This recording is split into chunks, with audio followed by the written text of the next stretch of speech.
Hi, it's Deanne. Have you ever wondered, how do I lean in?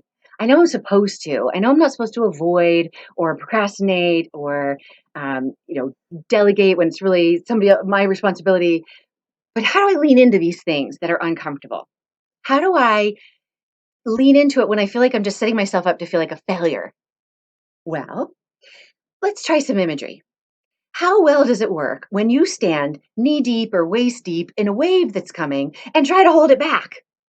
Right. So when we don't want to acknowledge that an emotion is there or an uncomfortable situation is here, it's like we're trying to hold it back.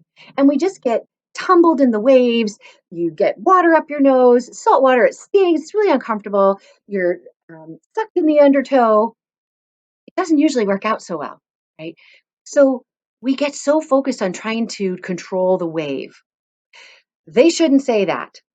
I had the agreement that they were going to do this, so they should have done it, right? Or they are supposed to treat me with respect. That's all trying to hold back the wave. But the reality is that there was disrespect, or somebody was late, or didn't do their part of the agreement, right? And so, how do you lean into the discomfort? Is let's start with emotions. You notice the emotion, you see the wave, and you acknowledge that it's there. And then instead of trying to just have a little skimboard to ride the wave, right, you really start to get some tools like as simple as breath. Right? Like breathe in, push the breath out. You push the breath out like through a stirring straw, and it'll activate your dorsal vagal nervous system, which is a calmer, right? It's kind of like hitting the brakes a little bit. So you start by giving yourself tools to be able to ride the wave. So maybe that's a paddleboard, maybe it's a surfboard. I forget what they're called, hydro boards or something. They even have a little motor to it, right? Like you start to increase the amount of tools you have. So maybe you call out the negative thought or you name it to tame it. You say, yeah, I was hoping everybody would do their part because it just goes well when everybody's responsible. So of course I'm uncomfortable. This is going to be a difficult conversation or it's not my favorite. So I acknowledge the wave and then I take the breaths and then I look at the shore, right? For any of you who have paddleboard or surfboard or rode something, right? Like you've got to keep your eyes up, right? You can't be looking down right where you are. Keep your eyes where you want to go.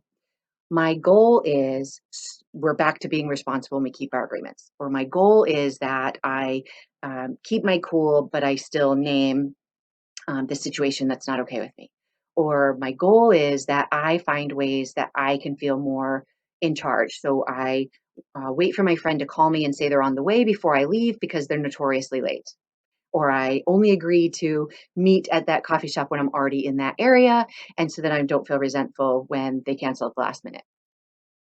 So that's an example of tools that you would use, in this case, negotiation, assertiveness, breath, soothe release, right? So maybe I'm thinking of my calm place or I'm aligning with my values. Like I really value integrity. So even though this is an uncomfortable conversation, this is about integrity or standing up for our mission.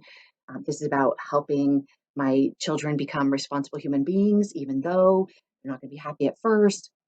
So keeping your eye at the shore and using your tools in the moment then keep you from getting sucked in the undertow. And then those waves, the uncomfortable situations, whether they be emotions or interpersonal situations, aren't so intimidating. They start to look smaller and smaller.